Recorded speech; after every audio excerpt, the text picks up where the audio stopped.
As a world-famous mascot, people often come up to me trying to test my toughness. They're all like, "Ooh, you have fur, so scary. Where are your fangs or your claws or your fangy claws that shoot venom into people's eyes and blind them, and then the stinger on your tail sticks them in the eye?" They're all like, "Ow, not my eye again. That's just uncalled for."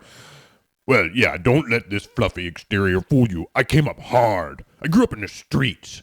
The Sesame Streets. Back when I was young, there were no sunny days sweeping the clouds away. That's just the stuff they put on TV for the kids. It was always dark when I lived there. Dark and deadly. Anyway, one day, this rival gang of mascots come on our block. They thought they were so high and mighty because they made the big bucks in TV commercials. There was Energizer Bunny, Pillsbury Doughboy, Snuggles the Bear, the Burger King, Chuck E. Cheese, the Kool-Aid Man, and that talking tub of parquet margarine.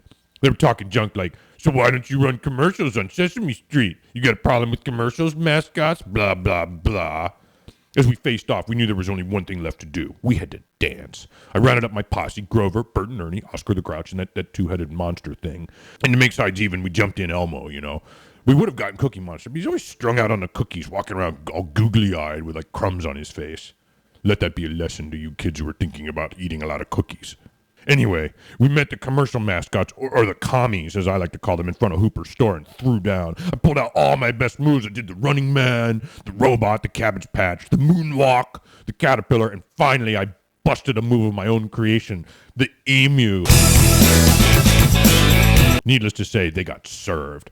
Unfortunately, during the battle, Grover's head spin went horribly awry, and he was never quite the same afterwards. He would just run back and forth all day doing that whole near, far bit. It was sad.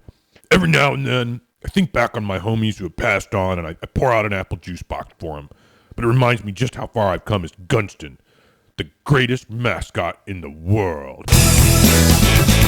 Now go away and do not come back until you have applied to Mason.